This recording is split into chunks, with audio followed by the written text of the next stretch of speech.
안녕하십니까. 2024년 11월 22일 최명무 팩트 시작하겠습니다. 경기도 법인카드 이거 1억여 원을 유용, 제가 세금 도둑이라고 말씀을 드렸죠. 그런 혐의로 기소가 된 이재명 대표의 사건, 이게 이제 수원지법 형사 5단독 공현진 판사한테 배당이 됐다. 제가 아침에 그렇게 말씀을 드렸습니다. 배당된 거 맞습니다. 어제 배당이 됐죠. 자, 그래서 이제 공현진 판사라는 사람이 어떤 사람이냐, 벌써 유튜버 같은 데들이 뭐 여기저기에서 뭐 무슨 깐깐한 여판사에 뭐 이재명 뭐 이제 죽었다 뭐 어쩌고 뭐 이런 식의 뭐 얘기를 하고 있는데 배당이 바뀌었습니다. 그리고 저는 원래 찾아보니까 현근택 변호사, 지금 수원시 제2부시장이죠. 현근택 변호사 재판을 맡았더군요. 근데 굉장히 재판이 지연되고 있었습니다. 그래서 좀 고개를 갸우뚱했는데 재배당이 됐습니다. 오늘. 근데 왜 그럼 재배당이 됐느냐? 재정합의를 거쳐서 재배당이 됐다고 하거든요. 그럼 재정합의라는 건 뭐냐? 그거는 이 재판부 분담을 다시 어떻게 하느냐 하는 걸 이제 협의한다는 뜻이라고 합니다. 법관 등의 사무 분담 및 사건 배당에 관한 예규 뭐 이런 게 있다고 하거든요.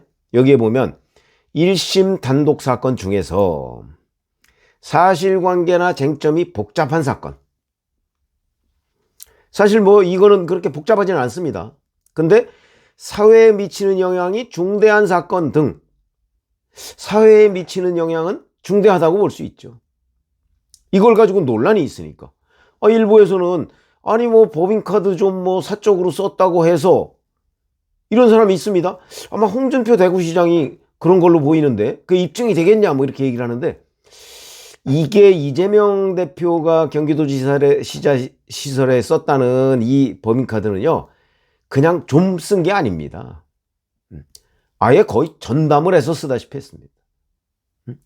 아니 1억여 원, 임기 4년 동안 1억여 원 횡령하는 게 쉬운 일입니까?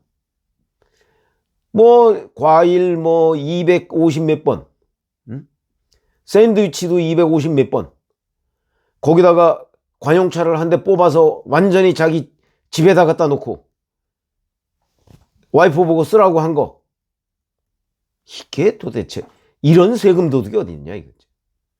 그렇기 때문에 이거는 뭐 그야말로 저는 왜 이게 국고손실죄 같은 거로 처벌이 안 되는지 조금 뭐 법률적인 구체적인 사항을 제가 잘 몰라서 얘기를 못하는 것이지, 이거 사실 국고손실입니다. 세금 도둑질이라니까요. 어쨌든 이렇게 해서 이게 다시 재배당을 했는데, 재배당은 수원지법에 형사합의부가 4개가 있습니다.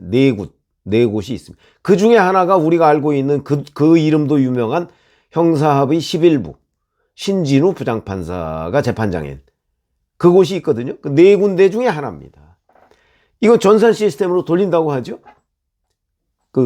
그때 이렇게 돌렸는데 다시 또 수원지법 형사합의 11부로 이 사건이 배당이 됐습니다. 자, 4곳이니까 그 중에 하나로 배당될 확률은 25%입니다. 25%가 연속으로 있었던 거죠. 그러면은 아마 곱하기 해보면 확률이 대략 10%도 안 되는 확률로 지금 이재명의 대북송금 사건, 그 다음에 이재명의 경기도 법인카드 유용 사건, 이게 형사합의 11부로 배당이 된 거죠. 야당 뭐 반발 아마 할 겁니다. 왜냐면 여기가 이화영 전 경기도 평화부지사가 중형 9년 6개월이라는 중형을 선고받은 재판부거든요. 그러니까 뭐 기피 신청하고 뭐 이런 여러 가지 검토를 할 겁니다. 이화영도 대북송금과 관련해서 이제 1심 선고를 받았는데 제3자 뇌물죄로 추가 기소된 게 또 이 재판부에 배당이 돼 있거든요. 그러니까 기피 신청을 냈습니다, 지난번에. 그렇게 되다 보니까 그거는 기피 신청이 현재 심리 중이고, 그러니까 당연히 이화영은 요새 뭐 이재명 대표를 위해서 뭐 거의 분골쇄신하다시피 하니까 아마 당연히 또 이재명 대표도 기피 신청할 가능성, 이런 걸 충분히 우리가 예상해 볼 수 있는 대목이죠. 자, 그러면 이제 또 오늘 많은 이제 유튜버들이나 뭐 방송 같은 데서 이제 이재명 큰일 났다. 신진호 부장판사한테 죽었다. 뭐 이렇게 이제 될 텐데 그 자체가 좀 우스운 얘기죠. 왜? 아니 신진호 부장판사는 뭐 사건의 뭐 여러 가지 상황을 따져보지도 않고 무조건 중형을 내리나요? 이화영 1심 판결문을 보면 굉장히 꼼꼼하게 따졌습니다. 왜 이런 부분에 관한 이화영의 주장을 받아들일 수 없는가? 왜 그 국정원의 그 수많은 대북 송금 관련한 보고서 중에 대부분을 다 믿지 않고 안부수 씨가 국정원에 보고한 내용을 주로 믿었는가 하는 부분에 대한 아주 상세한 판단 과정이 나와 있습니다. 그냥 무작정 뭐 때려잡자 이재명 수준으로 판결한 거 아니라는 거죠. 그러니까 신진호 부장판사한테 배당이 됐다고 해서 아 이건 이제 이재명은 죽었다 이렇게 하면 그건 신진호 부장판사를 욕보이는 일이다. 그렇지 않겠습니까? 거의 뭐 묻지도 따지지도 않고 중형을 때리는 판사처럼 인식이 될 가능성이 있으니까 이제 그런 거고, 그 다음에 또 하나 더 이제 좀 상황을 봐야 되는 거는 이런 겁니다. 이제 뭐 인재 기소를 했으니까 기소하면 절차가 있죠. 공판 준비기일이라는 걸 엽니다. 이거는 이제 쟁점을 정리하는 겁니다.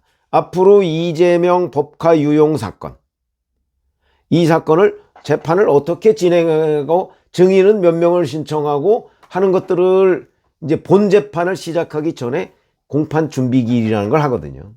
어제 바로 그 공현진 판사가 연 그 재판이 현근택 수원시 제2부시장의 네 번째 공판 준비기일이었습니다. 공판 준비기일 그렇게 자주 안 하는데 어쨌든 네 번째였습니다. 이재명 이것도 뭐 보나마나 또 뭐 아직 뭐 기록 복사 다 못했다 뭐 이럴 판이니까 아마 첫 번째 공판 준비기일 자체가 연내에는 아마 열지 못할 거예요. 그러면 내년에나 열고, 그럼 앞으로 한 두 번 내지 세 번, 심지어는 네 번까지 할 수 있으면 재판 자체가 뭐 내년 뭐 3, 4월이나 뭐 시작될까 말까 하는 정도 아닌가요? 그러니까 아직 먼 얘기고, 더 이제 큰 변수는 신진호 부장판사입니다. 신진호 부장. 올해 아마 이제 기억하고 계시는 분들 계시겠지만 이화영 1심 선고를 올해 2월 전에 하려고 신진호 부장판사가 거의 예고까지 했습니다. 그런데도 이화영이 기피 신청 내고 뭐 그다음에 증인 추가 신청하고 뭐 이런 것 저런 거 하도 지연 전략을 쓰는 바람에 결국 2월 내로 선고를 못했죠. 그리고서 6월에 한 겁니다. 그런데 다행스럽게도 신진호 판사는 원래 2월에 인사 대상이었는데 유임이 됐습니다. 그 자리에. 이렇게 되면 정상적이면 내년 2월에 또 인사 대상이거든요. 그렇게 되면 내년 2월에 신진호 부장판사가 바뀔 가능성이 아주 높습니다. 그러면 결국 수원지법 형사합의 11부에 배당은 됐지만 실질적으로 이 이재명 법카 사건을 재판하는 사람은 후임자가 될 가능성이 대단히 높죠. 그러니까 뭐 신진호 때문에 이제 이재명 죽었다, 이건 말이 안 되는 거죠. 모르겠습니다. 이 신진호 부장판사가 또 유임이 된다. 뭐 그러면 이제 아마 그러면 민주당에서 반발이 좀 있을 거요. 왜 이 사람만? 왜 과거에 조국 사건을 맡았던 김미리 판사인가요? 서울중앙지법에 계속 뭐 6년간인가 근무했죠. 그게 아주 말들이 많았습니다. 원래 뭐 거의 불법에 가까운 얘기죠. 그랬듯이 뭐 이번에 조희대 사법부는 아마 그렇게 하지 않을 걸로 보입니다. 그러면 결국은 신진호 부장판사가 내년 2월에 이제 올해 2월에도 인사 대상이었는데 유임이 됐지만 내년 2월에는 인사가 될 가능성이 대단히 높다. 그러면 결국 이 본 재판은 누가 될지는 모르지만 수원지법 형사 11부에서 맞는 건 맞는데 누가 될지 모르지만 재판부가 신진호 부장판사는 아닐 가능성이 아주 높다. 이렇게 되는 거죠. 그러면 결국 재판부가 수원지법 형사 5단독이었다가 재배당해서 형사합의 11부 신진우 재판장 쪽으로 넘어갔다가 실질적인 재판은 형사합의 11부 다른 재판장 쪽으로 넘어갈 가능성이 있는 거죠. 그렇기 때문에 아마 제가 보건대는 신진우 판사에 대해서 뭐 이재명 피고인이 굳이 뭐 기피 신청을 하고 그럴 이유도 없을 것 같습니다. 내년 2월 인사를 보고 그리고 나서 아마 결정을 해도 별로 늦지 않을 것이다. 그래서 재판부가 이렇게 출렁출렁해서 뭐 그때그때마다 이 재판부가 누구냐 하는 걸 가지고서 뭐 하는데 그것도 사실 무의미하죠. 뭐 판사들이 뭐 자기 성향에 따라서 그냥 묻지마 판결하는 거는 아닙니다.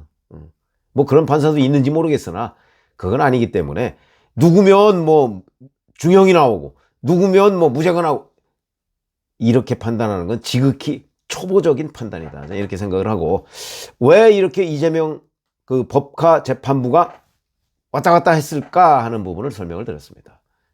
고맙습니다.